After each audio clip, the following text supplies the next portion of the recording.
ইতালির প্রত্যেকটা শহরেই এইভাবে এক সপ্তাহে একদিন একটা খোলা বাজার বসে।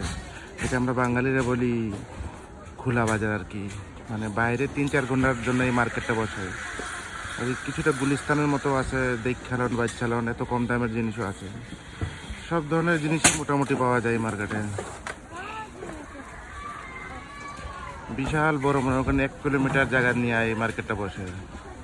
সব ধরনের জিনিস এখানে পাওয়া যায়, ব্যাগ, মাছ, মাংস, সবজি, যা চান আর কি। একটু দাম কম, একটু চাইনিজের মতো আর কি। জিনিসগুলো বেশিরভাগ চাইনিজের মার্কানা। আমরা মধ্যবিত্ত ফ্যামিলির বেশিরভাগ লোকই এখানে কিছু বাজার করে আর কি। কিছু কিছু কম দামের জিনিস পাওয়া যায়, কারণে প্রায় আসে সবাই বাজার করতে। এই দেখেন বাচ্চাদের খেলনা, ঘড়ি, যা চাইবেন সবই আছে এই বাজারে। দেখেন এগুলো জুতা 3 ইউরো, মানে বাংলাদেশে 400-500 টাকার মতো আর কি।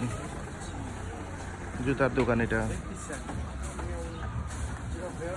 এক কথায় মানুষের বাঁচার জন্য যা যা লাগে সবই জিনিস আছে। বিশাল একটা 1-1.5 কিলোমিটার এলাকা নিয়ে বসে মার্কেটটা।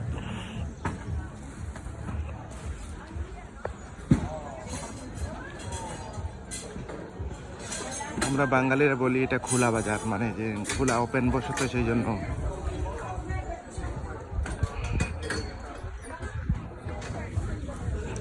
দোকানের মালিকগুলো বেশিরভাগই বিদেশি, মনে করেন ইতালিয়ানও আছে, বাট বেশিরভাগ বিদেশি, বাঙালি, ইন্ডিয়ান, মরক্কি।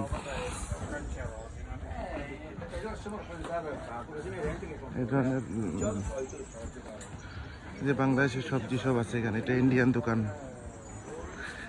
এই যে আলু 1.5 টাকা করে কেজি, পেঁয়াজ 1 টাকা করে কেজি, সবই আছে।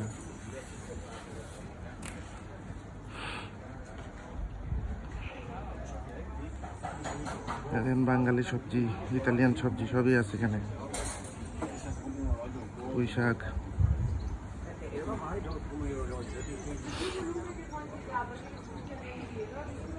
গাছের চারার দোকান।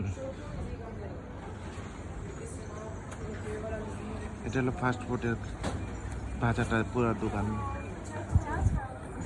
সবজি দোকান।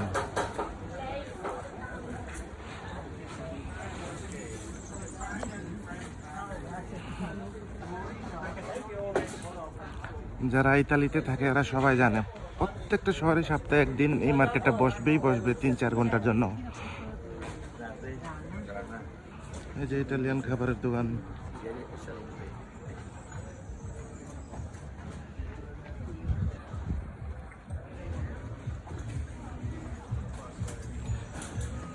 তো আপনারা এত সময় কষ্ট করে যারা আমার ভিডিওটা দেখছেন সবাইকে ধন্যবাদ। আর ভালো থাকবেন, ইটালি লাইফস্টাইলের সাথেই থাকবেন আরও নতুন কিছু দেখার জন্য।